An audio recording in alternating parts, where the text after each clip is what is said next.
In the last part of this course, we looked at the first act of violence in the Bible when Cain killed his brother Abel.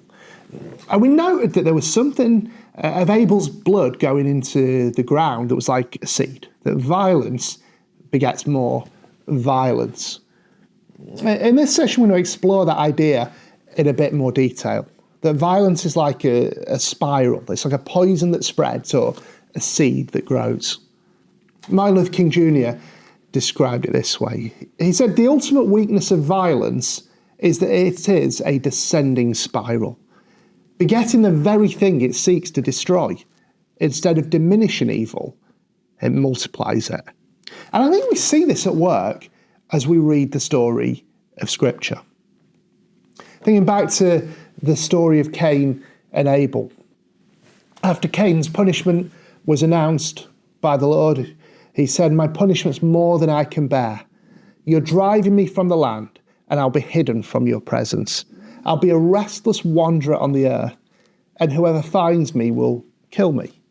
So Cain fears that his act of violence will result in further acts of violence. He's worried that there'll be a vigilante response, that people will take things into their own hands, will see that guy is the murderer, that guy is the violent one, so we will use violence to bring retribution onto him. But hear how the Lord replies in verse 15. The Lord said to him, not so. Anyone who kills Cain will suffer vengeance 7 times over. And then the Lord put a mark on Cain so that no one who found him would kill him. You see, God's response shows that even when violence has been perpetrated, he does not desire the response to be further violence, because he knows that violence will escalate. Cain killed Abel. Now let's say someone took vengeance by killing Cain, then someone else is going to want to take vengeance on them, and they'll take 7-fold vengeance, and we get into the spiral that King was talking about. So instead, God does something different. God marks Cain. Instead of going into the spiral of violence, God protects him, even in spite of what he's done. Later in the chapter, we see how the spiral is taken even further. We're introduced to another character, a guy called Lamech, and in verse 23, we hear that Lamech said to his wives, Ada and Zillah, listen to me, wives of Lamech, hear my words. I've killed a man for wounding me, a young man for injuring me. If Cain is avenged 7 times, then Lamech 77 times. Do you see what he's doing here? He's escalating the violence. You see, Cain had committed murder, and he was worried that he'd be killed as the response for doing that. Now Lamech has killed someone for merely wounding him. There's not even a proportionality in what he's done here. And he's celebrating his violence. He's bragging to his wives about it. It's like a badge of honour. And he insists that if anything happens to him, the revenge would be even greater than it is on Cain. What God had said to Cain about 7-fold vengeance as a way of bringing down the spiral, Lamech is taken as a way to up the spiral of violence, from 1 death to 7 deaths to 77 deaths, and so it goes. And what we see God doing, in light of violence spiralling up, is putting limits on how violence can be used. We've already seen that he put a mark on Cain, so no one could kill him and take revenge on him. And after the flood, as God's making his covenant with Noah, he puts some very clear boundaries on how revenge can be taken. Unlike Lamech, who would kill someone for wounding him, there's a clear mandate that it would only be in the case of murder that this could apply, and only the person who's done it, so not 7-fold or 77-fold vengeance. Now, as we work through the story, we see there's kind of an interplay of God trying to spiral things down, but then people ramping things up and not always going along with the mandates God gives. There's a story in Genesis 34 of Dinah, the sister of Joseph and all the other brothers, who is raped by a guy called Shechem. And it says this, it says in verse 25, 3 days later, 2 of Jacob's sons, Simeon and Levi, Dinah's brothers, took their swords and attacked the unsuspecting city, killing every male. There's all sorts of issues here in the escalation of violence. They've applied the sanction that's mandated for murder to a different violent crime. They've killed lots of people, not just the person responsible. We're also told they plundered the city. They took women and children captive. Now, we're not told what they did with them, but given that a few chapters later they sold their brother into slavery, that might be a reasonable guess. And they're actually condemned for what they did. It writes them out of contention for the blessing and the birthright. As we go through the law, other ways that God puts a limit on violence are through the talion law. So that's the famous eye for an eye law. It says in Leviticus 24, anyone who takes the life of a human being is to be put to death. Anyone who takes the life of someone's animal must make restitution, life for life. And anyone who injures their neighbour is to be injured in the same manner. Fracture for fracture, eye for eye, and tooth for tooth. Again, it's bringing the spiral down by putting a limit on the maximum permitted retribution. And it uses the principle of proportionality. Now, I don't know if you're anything like me, but you read a verse like that, you're like, I get it, I understand that compared to like what was going on at the time, this is probably better, this improves things a bit. But it still seems pretty violent, doesn't it? Like retaliating an eye for an eye. And it's helpful. Another kind of Bible reading principle that is just always helpful to bear in mind is that when we're reading Old Testament law, we very often get pragmatic steps in the right direction rather than God's highest and best. This principle comes from Jesus. When Jesus was asked about divorce and what situations it could happen, how it could happen, he replied, Moses permitted you to divorce your wives because your hearts were hard, but it was not this way from the beginning. He said, if we want a clearer idea of what God's highest and best is, let's look how things were before the fall. Let's look in creation. Let's see how God made things to be. And if we think about that when it comes to the eye for an eye law, we see, okay, that was a time where there was no violence, no retribution. This is trying to move us in that direction. It doesn't take us all the way there. So that's why in the New Testament we see Jesus pick up this emphasis of limiting violence, but go so much further with it. Here's what he says in the Sermon on the Mount, Matthew 5, verse 38. You've heard that it was said, eye for eye and tooth for tooth. But I tell you, do not resist an evil person. If anyone slaps you on the right cheek, turn to them the other cheek also.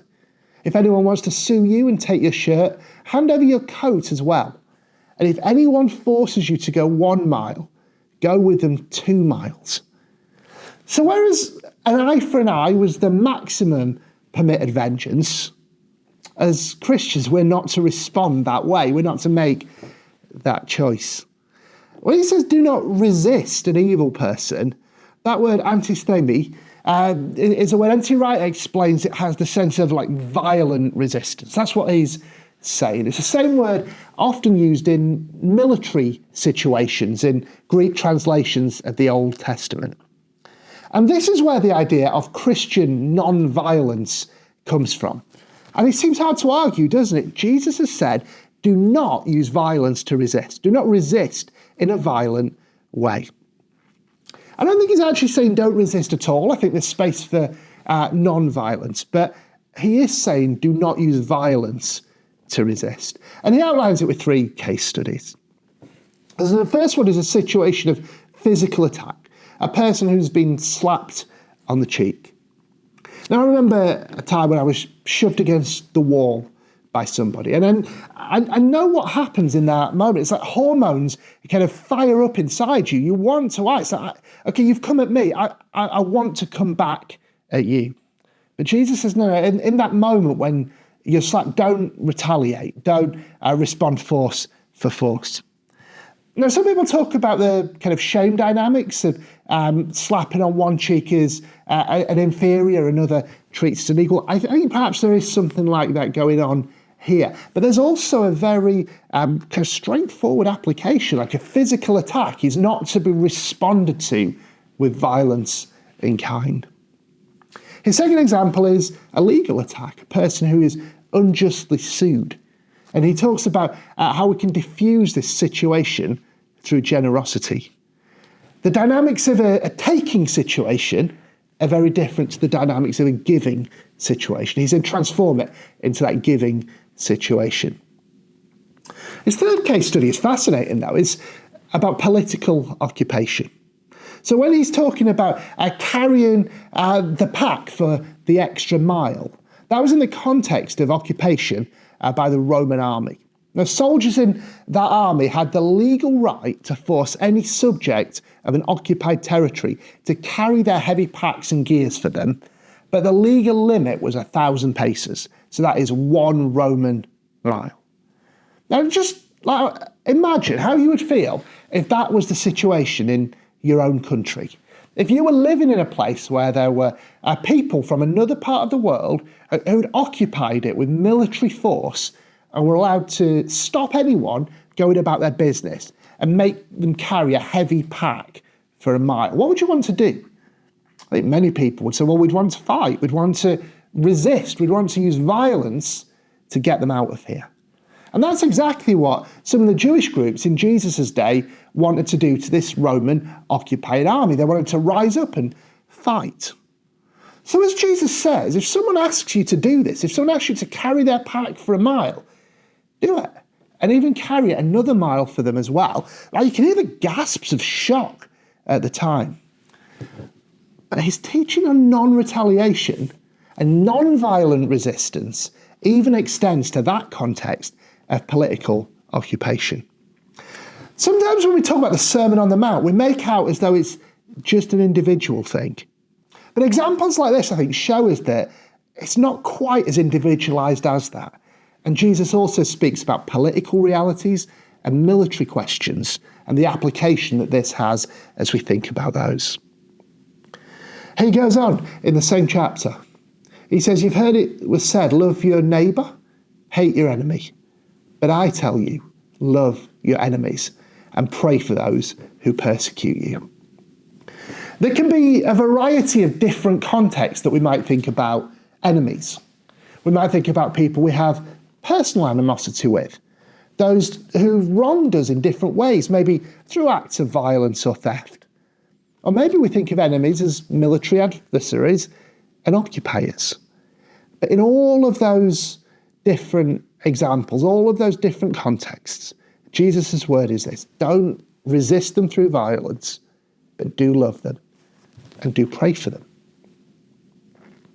Now, I've got a friend who wants to break this kind of thing down practically. He says, okay, but when the moment comes, like, what about the person who walks in the room, who wants to be violent? Like, what can I actually do to stop them? How can I apply this in a helpful way?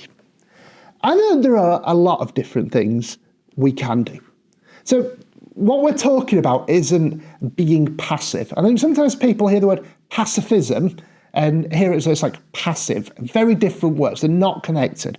But sometimes non-violence is a better way of talking, just because it doesn't have that kind of flavour that people hear it in that way. There are lots of things we can do. We can sometimes removing ourselves from a situation, retreating is the most helpful. Other times there are verbal things we can do, talking a person down or pleading or yelling for help. We can pray. And when we say that, sometimes we're, oh yeah, of course you'd say that, as though prayer is not the most powerful thing. We can put our trust in God. We can sacrifice ourselves, put ourselves in the way of a situation, and even physical restraint. I think it's important to recognise that there's a difference between what we're talking about, like violent resistance that's intended to harm, versus non-violent resistance that still has a physical element to it. So perhaps tackling a person to stop them doing harm to someone else, or kind of holding someone in a bear hug, or perhaps tripping someone. Or there are different things we can do that have a physical element that personally I don't think fall into this realm of violent resistance, because the motive isn't harm, the motive is stopping someone, restraining someone. I think we might see another passage later that slightly passes that difference out. But it is important, I think, to remember that not all physical force meets the threshold of violence. The definition that we heard earlier on included that idea of intent to hurt. And perhaps for each of us, this is a question to wrestle through on our own, where we land. We know our own heart, don't we, in the moment? Am I trying to do damage, or am I trying to resolve a situation in a non-violent way? There are other verses throughout the New Testament that pick up this theme of retribution. 1 Thessalonians 5 says, make sure nobody pays back wrong for wrong. In 1 Peter 3, it says, don't repay evil for evil or insult with insult. On the contrary, repay evil with blessing, because to this you were called. And in Romans 12, it says, bless those who persecute you. Bless and do not curse. Do not repay evil for evil. Be careful to do what is right in the eyes of everyone. If it's possible, as far as it depends on you, live at peace with everyone. Do not take revenge, my dear friends, but leave room for God's wrath. That last point is important. Leave room for God's wrath. Undergirding the logic of non-violence is the idea that God is just. It's not that evil things will never be dealt with. It's not that evil won't be punished. But it's that we can trust this in God's hands. We can leave it with him. And the judgment is his prerogative. And so we don't need to take it upon ourselves to respond to violence with violence.